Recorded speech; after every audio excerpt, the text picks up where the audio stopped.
Урматтуу мекендештер, мен эмне жөнүндө айткым келип турат, азыр ушул жаңы инфекциянын түрү жөнүндө айткым келип турат.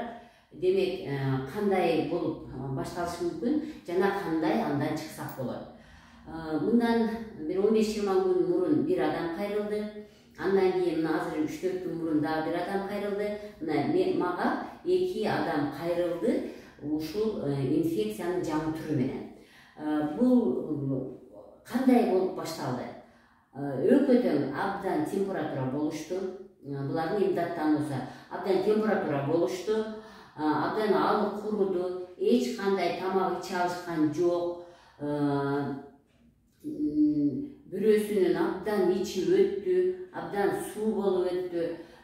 Экинчиси болсо өпкөсүнөн кыйналды. Дем ала албай, кыйналып, алы куруп, тердеп, өкөтөң. Көрдүңүздөрбү? Бул деген нерсе, бул вирустук инфекция да. Ушу вирустук инфекция болгондо ушундай болуп ооруйт адам. Демек, биз бул вирустук инфекцияны токтото алабыз деп эч качан айта албайбыз да. Себеби вирус бүт эле нерсе менен коңшу өлкөлөрдөн келип калышы мүмкүн. Мына азыр бүгүн эле Инстаграмдан окудум. Казакстанда кандайдыр бир түшүнүксүз вирустук инфекция болуп деп мен айткан даттоолорду жазып чыкты да. Демек, биз бардык учурда эч качан коркпошубуз керек. Эң биринчи нерв системасы да. Ушул нерв системасын биз тынч коюшубуз керек. Кокоюп тигине мага жугуп калат, или мен ооруп калам. Мен баягы айта турган сөзүм, нерв системасын тынч коюңуздар. Паника калтырбаңыздар. Бул оору көбөйөбү, бул оору көбөйбөйбү? Мүмкүн бул оору бир үй-бүлөнүн ичинде 10 адам бар болсо, ошонун бирөөсүнүкү гана ооруп калган, 4-өө оорубайбы? Бардык эле учурда биз эч качан нерв системасын коркутуп, үркүтүп, паникага албашыбыз керек. Экинчиси, демек көрдүңүздөр, кандайдыр бир күчтүү таблетка, кандайдыр бир күчтүү укол жардам бербеген учурларындагы силер өзүңөрдөн байкадыңыздар да. Бирөө келди мага, окуй мен инфекция болгонумда ошо COVID-19да канча дары ичсем да жакшы болбодум деп. Бирөө келди, мен дары ичсем жакшы болуп кеттим деп. Эми бул организмден байланыштуу болот да. Силер бир нерсени абдан жакшы эстеп калыңыздар да. Мен дайым айтам да, адамда вирус кирет, микроб кирет, гриппки кирет, простейший кирет, жана метеокурттар. Демек, ушул 5 микроорганизм, ар бир өзүнчө укол таблеткаларга өлөт да официальный медицинада. Мисалы, гриппкиге противогрипповый, микробко антибиотиктер, вируска противовирусный. Көрдүңүздөрбү? Ар бири өзүнүн гана ошол микробко гана жасатылган таблетка уколдорго өлүп, ошолорду биз назначить этип келгенбиз да. Эми мен натуралдык ыкма менен дарылап калгандан бери мен эч кандай укол таблетка жазбай эле организмди өзүн эле күчтөндүргүлө, организмди күчтөндүргүлө, иммунитетти көтөргүлө, өттү түрткүлө. Эң организмди күчтөндүрө турган нерсе бул биздин өт болот. Өтүбүз биздин натуралдык аптека, уйку бездин согу биздеги натуралдык аптека деп мына ушуну айтып безилдеп келип атам да. Демек, инфекция киреби, башка киреби, бардык эле учурда биз өзүбүздүн ден соолугубузду жогору көтөрүшүбүз керек экен. Ошол эле COVID-19 мезгилинде 2020-2021 жылдардагы эле ыкмаларды кайра кайталайсыздар. Демек, менин колдонгон ыкмам бул өмүр бою адамдын иммунитетин көтөрө турган. Өмүр бою адамга бирөө кирсе, бир микроорганизм кирсе, ошого каршы туруп, организмди сактай турган ыкмаларга кирет да. Эң биринчиси ошо нерв системасын сактоо керек. Экинчиси, сууну ичкенди токтотпошуңуздар керек. Суу. Демек, суу кайнатылган болбош керек, муздак болбош керек. Ал деген 40-50 градус жылуулуктагы сууну дайыма уртап ичип туруш керек экен. Кийинкиси өттү чыгаруу керек.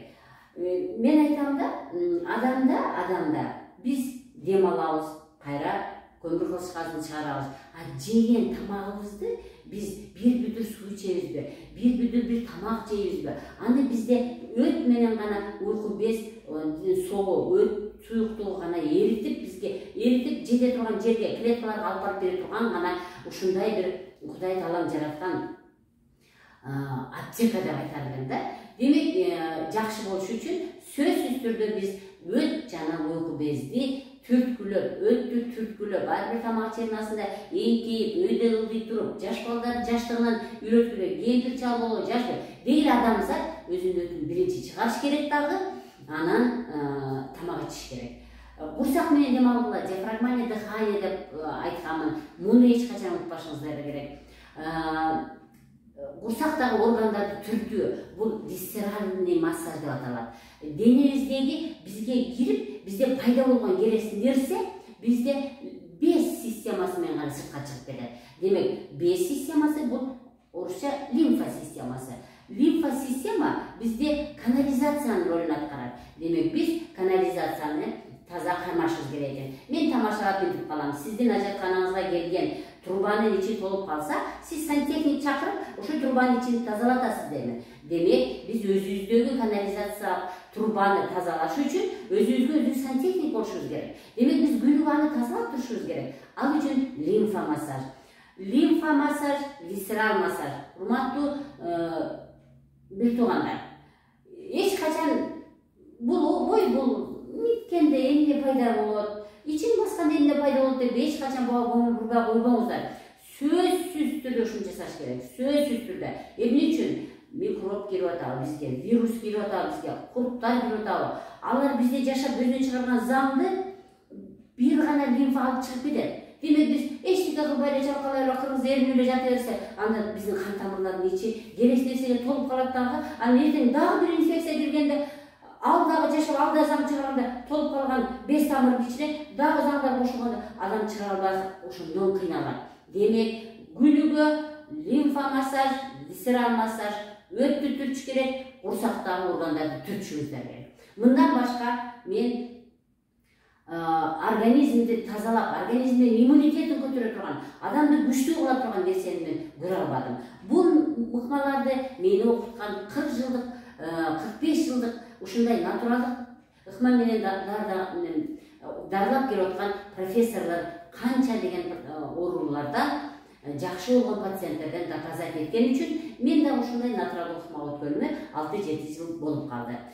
Мындан 6-7 жыл мен эч ким уккан эмес. Пандемия мезгилинде айткандан кийин гана адамдар кое турчу.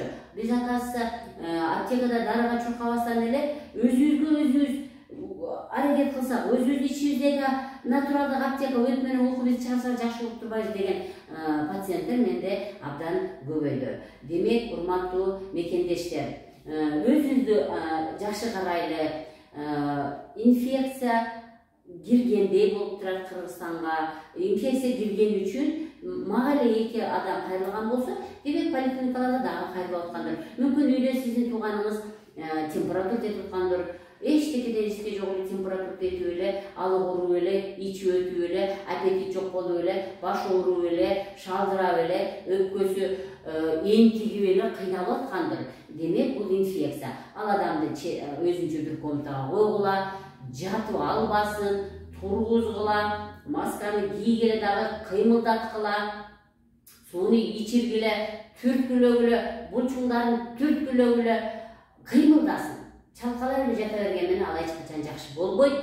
Урматтуу мекендештер, мен дагы бир ирет силерге паникага албаңыздар, коркпоңуздар.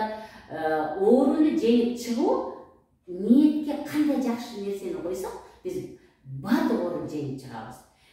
Ушундай пациенттер болгон, рак болуп ооруп калганда да жок, мен андан жакшы болуп кетем деген, ушундай дагы рактан жакшы болуп кеткен пациенттер бар. Инфекция деген эмне? Ал эртең кирет, биз аны кууп чыксак, андан тез эле жак болуп кетебиз.